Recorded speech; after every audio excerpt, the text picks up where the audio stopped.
Okay, so pag-uusapan natin ngayon yung first ever tablet ng Poco. Ito yung Poco Pad. At may presyo to ngayon na 14,999 pesos. At lahat ng mga natuklasan ko tungkol sa tablet na to, i-share ko ngayon dito sa video na to. At mamaya, pag-usapan natin kung sulit ba to o hindi. Okay, so ito guys yung box ng Poco Pad. Black na may yellow accent pa rin, kagaya ng ibang phones ng Poco. May Dolby Vision, Dolby Atmos na branding doon sa may itaas. Tapos yung nandito sa atin ngayon ay gray na Poco Pad na 8 to 56 gigabytes. Pagbukas, makikita natin yung nakabalot na Poco Pad. Tapos yung balot niya parang telang manipis. Tapos meron mga nakaprint doon na top specs niya. Kasama dyan yung display, yung battery capacity, chipset at marami pang iba. Ito na guys yung Poco Pad natin. Napakasimple lang na itsura at powered na siya ng Xiaomi HyperOS. Meron din tayong 33 watts na charger sa ilalim ng box, USB-C to USB-A cable, documentations, at SIM ejector pin. Ito naman guys yung Poco Smart Pen. Napaka-familiar naman ng design at may kasama na din yung extra tips sa loob ng box. Upon making this video, ang presyo nito ay 2,699 pesos. Ito naman guys yung Poco Pad keyboard. Maganda yung key travel nito kaya mas masarap mag-type dito. Protected pa yung Poco Pad natin. Sa ngayon, ang presyo naman nito ay 3,299 pesos. Kung ayaw mo naman ng case na may keyboard, ito naman yung Poco Pad cover. Mawawake na yung Poco Pad natin sa tuwing i-open natin to. So, less pindot dun sa power lock button. Plus, milalagyanan pa siya ng smart pen sa gilid. Ito naman ay nasa 719 yung presyo. Okay, so ito na guys ang ating Poco Pad. So una natin pag-usapan dito ay yung kanyang design. So kapag tinignan natin yung likod, kagaya ng sinabi ko kanina sa unboxing, napakasimple lang niya. Walang kahit anong mga extra design pa na makikita dito sa likod.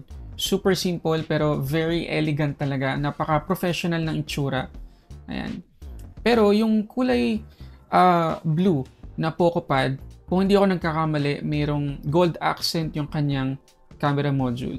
Tapos, flat naman yung mga sides natin. Tapos, dito sa taas, makikita natin yung dalawang speakers natin na mayroong Dolby Atmos, Dolby Vision na branding dito sa may itaas.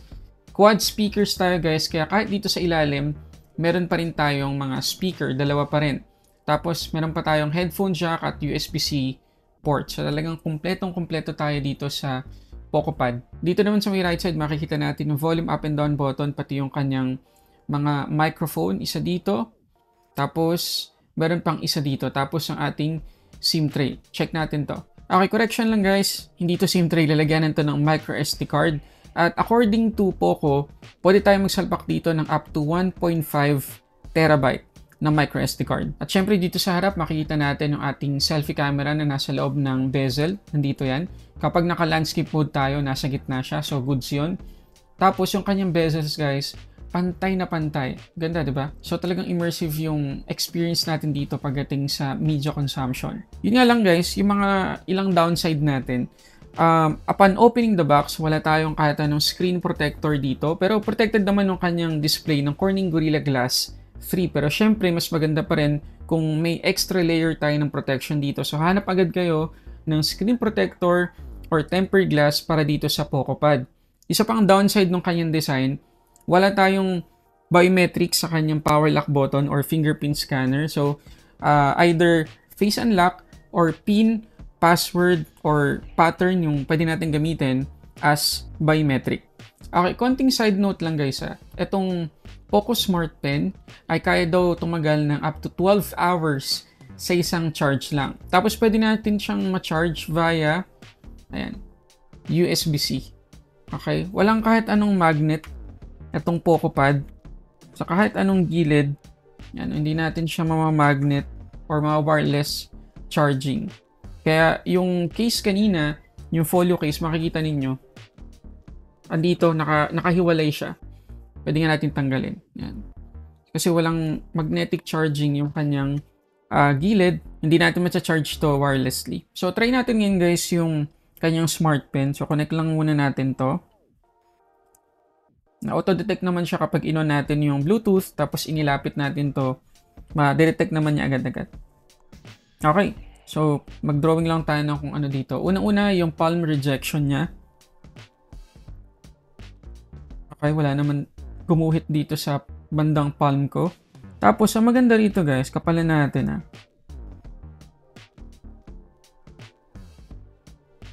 Yung iba kasing smart pen, habang nagdo-drawing ako na ganyan, minsan, nauunahan ng pen yung pagsulat. Pero dito guys, sabay na sabay. Ayan sabay na sabay siya. So, sigurado ako matutuwa dito yung mga gumagawa ng mga drawing sa mga tablet or digital art. Naku, matutuwa talaga kayo dito. Sobrang baba na ng latency ng Poco Smart Pen. Talagang masarap mag-drawing dito. Kahit nga magsulat. Ayan sarap din magsulat. So, yes. Maganda to. At nga pala, konting insight lang doon sa kanyang quad speakers. Maganda guys. Wala na akong kailangan explain. Ang ganda ng speaker nito. Sobrang lakas. Hindi ako nabitin. Tapos Dolby Atmos pa. Kaya maganda yung separation ng left at right. Mag-enjoy tayo sa panonood ng movies dito. Ngayon pagdating naman guys sa display, meron tayo ditong 12.1 inch na IPS LCD. 2.5K yung kanya resolution. 120Hz yung max refresh rate. May support sa Dolby Vision. Merong Corning Gorilla Glass 3 protection. At aabot ng 600 nits yung kanyang peak brightness. Okay, kung ako lang naman guys, yung tatanungan ninyo sa color accuracy ng tablet na to, goods na good sa mata ko guys. Hindi siya bluish, hindi siya yellowish. Maganda guys. So again, mag-enjoy tayo dito sa media consumption. Yan, kasi most likely, dahil 14,999 pesos lang to, hindi natin na-expect na magiging kapantay nito yung mas mahal na mga tablet ngayon like iPad, mga ganyan, mga tablet ng Samsung o ng Huawei. Pero itong Poco Pad guys, pagdating sa color accuracy, goods na talaga. Ang ganda ng kulay guys. Pero tingnan natin kung pwede pa nating matimpla sa color settings. Okay, so dito sa display settings guys, meron tayong color scheme. Yan, meron tayong tatlong presets dito. Merong vivid, saturated, tsaka standard. Siyempre, kung gusto nating mas vibrant, vivid lang yung piliin natin. Kung mas natural naman, standard. Pero pwede pa nating timplahin dito sa baba yung kanyang color temperature. At ang maganda pa dito guys, meron siyang adaptive colors. So mag-a-adjust yung kulay ng display depende sa kung anong environment or lighting yung meron tayo. Pagdating naman sa screen refresh rate setting, meron tayong dalawang option. Default, kung gusto nating yung HyperOS na yung mag-decide kung bababaan ba niya yung screen refresh rate or i-fix niya lang to 120Hz. Samantalang custom, kung gusto nating naka-fix lang to 120, 90, or 60Hz. Kung gusto nating makatipid ng battery, pwedeng-pwede na yung 90Hz. Pero sa mga test na ipapakita ko sa inyo mamaya, lagi tayong nakalock to 120Hz. Ngayon, according guys to Poco, dun sa kanilang website, pwedeng bumaba ng at least 30Hz or 40Hz yung screen refresh rate nito kapag hindi natin ginagamit at kapag naka-default lang yung setting natin sa refresh rate. Chinek ko at tinutuklasan ko. So makikita nyo ngayon guys dito sa gilid na ayan, 120Hz. Again, naka-default tayo na setting dito. So auto yan. Dapat bababa siya ng kusa. Pero makikita ninyo, hindi ko na ginagalaw yung display na kailang segundo na nasa 120Hz pa rin. Naghintay pa ako ng ilang mga segundo nung tinetest ko to at buwaba naman siya to 48Hz. So kapag naghintay pa tayo malamang sa malamang, bababa pa yan.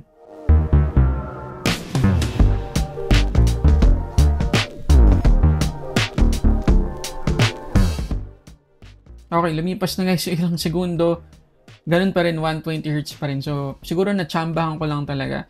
However, kapag nag-open tayo ng ilang mga apps na hindi nangangailangan ng mataas na refresh rate, halimbawa, gallery, makikita ninyo, automatic, magsiswitch siya to 90Hz. So, again, tsambahan na makakuha tayo dito ng 30 or 48Hz na refresh rate.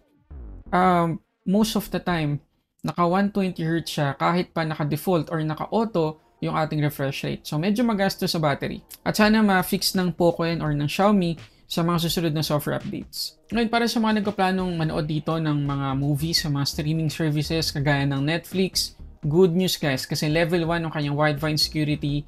Tapos yung max playback resolution natin, Full HD, at meron pa siyang support sa Dolby Vision.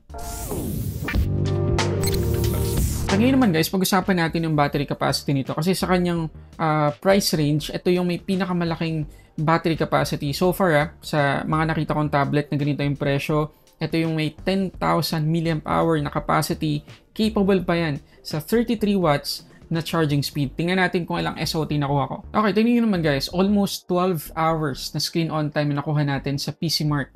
Grabe, 11 hours and 44 minutes. Para sa isang tablet guys, napakalaking bagay na lumampas siya sa 10 hours. Kasi usually, yung mga normal na tablet na may normal battery capacity, umaabot lang ng 9 hours or 9.5 hours. Kapag tumuto ng 10, goods na yon. Pero ito, almost 12 hours. So talagang very good na yung makukuha nating battery life dito. And again, ulitin ko, nakalock to 120Hz yung tablet na to nung tinetest ko siya dito sa PCMark. Ayun, kumusta yung charging niya? From 14 to 100%, 1 hour and 43 minutes ko lang to na charge. Malaking bagay yun guys kasi 10,000 mAh yung capacity nito. So mabilis na yun. Ayun, pag-usapan naman natin guys yung performance nito. So naka HyperOS 1 na tayo dito out of the box.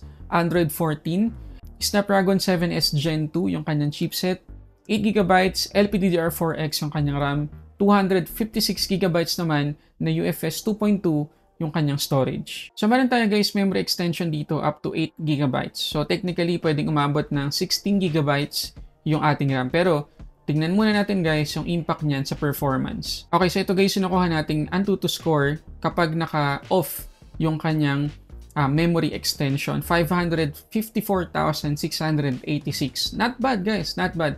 Maganda na yung performance na yan para sa mga everyday application, sa mga office works, pwede na yan. Pero check natin kung ano yung impact sa performance kapag naka-on yung kanyang memory extension. Tingnan nyo naman guys, sobrang laki ng ibinaba. Naging 501,775. So, I suggest guys, huwag nyo nang gamitin yung memory extension kung hindi nyo naman talaga kailangan. Sayang yung mawawalang performance. Isa pa sa mga proof na maganda talaga yung battery performance ng PocoPad ay itong wildlife stress test result natin. So from 97 to 92%, so 5% lang yung nawala sa kanya. Yung thermals niya, 4 degrees lang yung nadagdag. So maganda na yung thermals, maganda pa yung battery consumption. Okay, so may game booster pa rin tayo guys kapag magi-games tayo dito. Swipe lang natin wala dito sa left side, papunta sa right, lalabas tong game turbo setting. I-tap lang natin yung performance para mas maging maganda yung performance niya sa gaming. So, check natin dito sa CarX Rally. So, dito sa graphic settings guys, makikita ninyo nakasagad lahat, naka-ultra tayo, yung kanya resolution, naka-default, tapos yung frame rate limit natin ay 120. Okay, so far guys, umaabot naman siya ng 30 FPS, minsan lumalampas pa, umaabot ng 40 FPS. So, for the most part, napaka-smooth ng gameplay natin dito kahit na sagad-sagad yung graphics dito sa CarX Rally. Yung ibang mga phones or tablet, kapag tinest ko tong game na to, hirap na. Kapag nakasagad yung graphic settings, maliban na lang kung flagship talaga yon.